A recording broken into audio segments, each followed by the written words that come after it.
Venezuela is going through political and economic turmoil. This is going to be a short run through of what exactly is going on in Venezuela. So, while sat on the biggest oil reserves in the world, even bigger than Saudi Arabia, Venezuela seems to be crumbling before our eyes and is actually gaining more and more media attention. This is going to be a quick rundown on what is happening in Venezuela and to outline the arguments put forward to explain this disaster. So, reigned in 1999, former coup leader Hugo Chavez revolutionized Venezuela with his anti-US rhetoric, nationalized thousands of companies and reduced their capacity to produce anything but oil. Chavez overspent on oil money and social programs, demand increase from India and China so he could do this at the time, but when it fell short, he borrowed heavily, and Venezuela ended up being in 125 billion worth of debt. Venezuela still has more proven crude oil reserves than any other nation, but it has very little oil investment outside the country's borders. So what's important to note here is that before oil prices began to fall, he faced high inflation, which pushed a large part of the population into poverty. Homicide rates second only to Honduras. Maduro took over after Chavez's death and followed suit in 2013. He used similar economic ideas and similar centralized politics. So let's look at the economics and see why inflation has spiked and continues to grow. Now let's look at the technicalities in terms of the economics. So whilst oil prices fell, they tried to print more money in order to fill the deficits from social spending.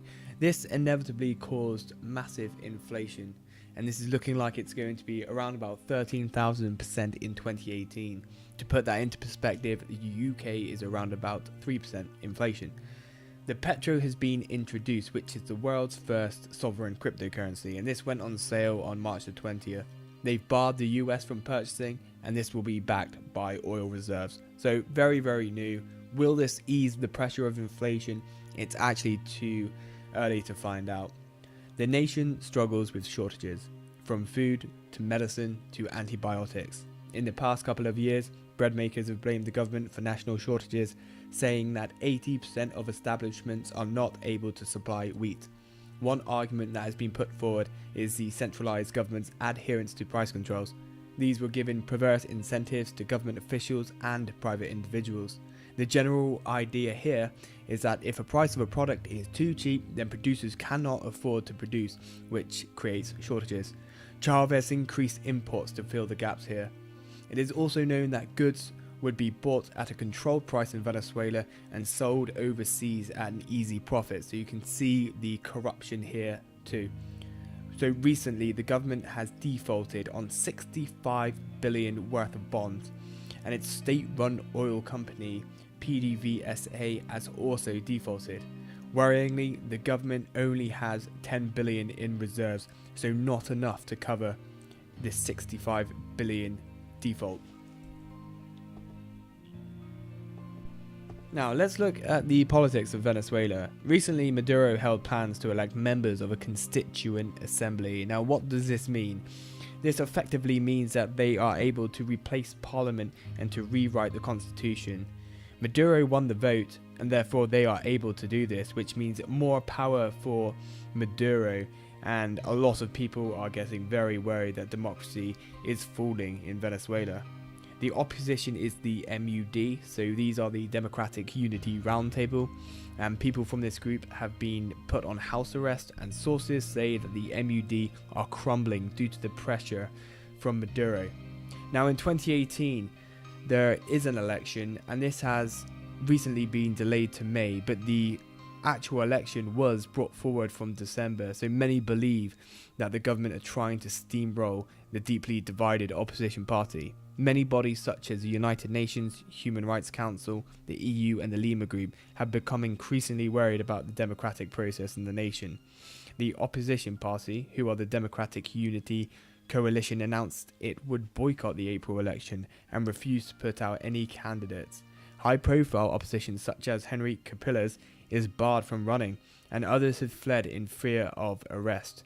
It is not clear whether the US will choose to put more sanctions on the nation at this time.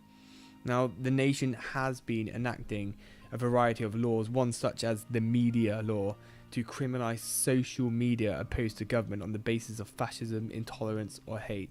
The Human Rights Watch have said this is a clear threat to freedom of expression. And to put a worrying stat out there, since January, more than 160 people have died in confrontations between demonstrators and police. So we can see the severity of the violence in Caracas, and we can see how deeply divided the nation has become. That is a quick overview of what is actually going on in Venezuela. So the big question to answer now is, why is this actually happening? Some believe corruption and mismanagement has led to the economic woes of the nation, which has in turn led to political chaos. Others believe that it is economic sanctions and the sustainability of oil which has been the predominant factor. The transition to socialism under Chavez has also been a main argument. It is possible that a combination of these factors has led to the current demise of the nation. And I will leave you with some interesting but quite frankly horrifying facts. A countrywide survey showed that 88% of all medicines were missing from pharmacy shelves, while 79% of the most basic medical equipment was unavailable. 4 out of 5 hospitals have issues with water supply, and we are seeing a mass migration of Venezuelans to Colombia. Up to 40,000 a day arrive at the border. The majority travel back and forth daily. This is really just an overview of the crisis.